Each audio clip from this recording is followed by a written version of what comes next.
अॼु तव्हांखे असां मच्छीअ जे इस्तेमाल सां थींदड़ फ़ाइदनि बाबति आगाही ॾींदासीं। इन खां अॻु असांजे YouTube चैनल खे सब्सक्राइब ज़रूरु कंदा। हूअं त मच्छीअ जा सवें नस्ल आहिनि, पर उन मां कुरड़ो, मोराखी, तेलो, पल्लो, सिल्वर, गुलफाम, सिंगारी, पापलेट, शाकुर, पौंकी, गंदड़, गोज मच्छी क़ाबिल ज़िक्र आहिनि। समुंड जी मच्छी, दरिया जी मच्छी, ढंढ जी मच्छी, तलाव ऐं ढोरनि जी मच्छी, हर मच्छी जो पंहिंजो पंहिंजो खाइण जो ज़ाइक़ो ऐं फ़ाइदो आहे। हूअं त समुंड जी मच्छी दरियाउनि जी मच्छीअ खे सभ खां वधीक इंसानी सिहत लाइ फ़ाइदेमंद करार ॾिनो वञे थो, पर इन सां गॾु तलाउनि ढोरनि जी बि मच्छी फ़ाइदेमंद आहे। बसि इहा मच्छी ताज़ी हुअणु ज़रूरी आहे।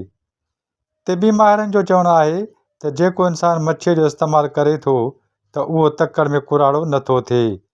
मच्छीअ जो इस्तेमालु तव्हांजे दिलि, दिमाग़, अखियुनि जी रोशनी, जिगर, हॾनि जे जोड़नि, मतिलबु त जिस्म जे हर हिसे लाइ फ़ाइदेमंद आहे। मच्छी बहितरीनु प्रोटीन सां भरपूर आहे, बल्कि मच्छीअ में नुक़सानु ॾियण वारी चर्बी बि घटि मौजूदु हूंदी आहे। इन खां अलावा मच्छी में तव्हांखे नुक़सानु रसाईंदड़ हार्मोन बि मौजूदु न आहिनि।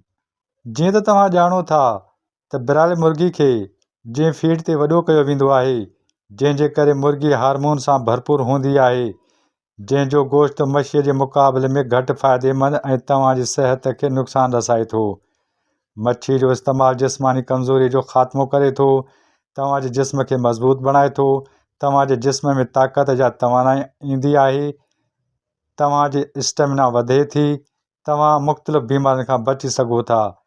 सियारे में मच्छी जो इस्तेमालु तव्हांखे सियारे जी थधि खां महफ़ूज़ रखे थो, बल्कि सियारे में मच्छी खाइण सां ईंदड़ मख़सूस बीमारियुनि खां बि बचाव लाइ मददगार साबित थिए थो।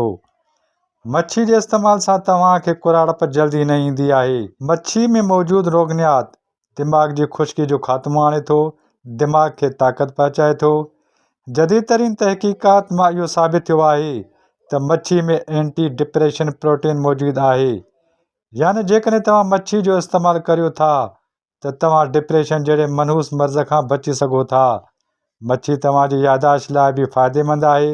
मच्छी जो इस्तेमालु तव्हांजी यादाश्त खे मज़बूत बणाए थो, दिमाग़ी कमज़ोरी जो ख़ात्मो करे थो, तव्हांजे दिमाग़ खे तेज़ ऐं मज़बूत बणाए थो। मच्छीअ जो इस्तेमालु तव्हांजे एसाबी निज़ाम खे बि मज़बूत बणाए थो। मच्छी में मौजूदु हूंदो आहे ओमेगा 3 फैटी एसिड।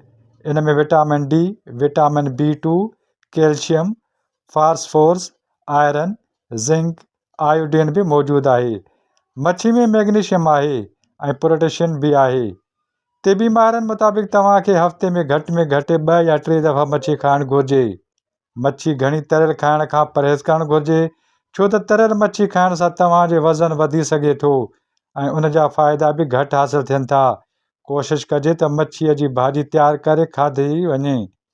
कोशिशि कई वञे त मच्छी खे घटि टेम्परेचर ते तयारु कयो वञे।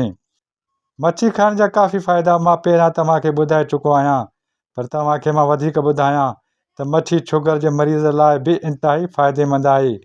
कोशिशि करियो त मच्छीअ खे खल सुधो खाधो वञे। उमेद त तव्हांखे असांजी हीअ वीडियो ज़रूरु पसंदि आई हूंदी। अब्दुल फ़ताह उढो, A4 न्यूज़, 786। मज़ीद न्यूज़ एंड अपडेट्स के लिए इस चैनल को सब्सक्राइब करें।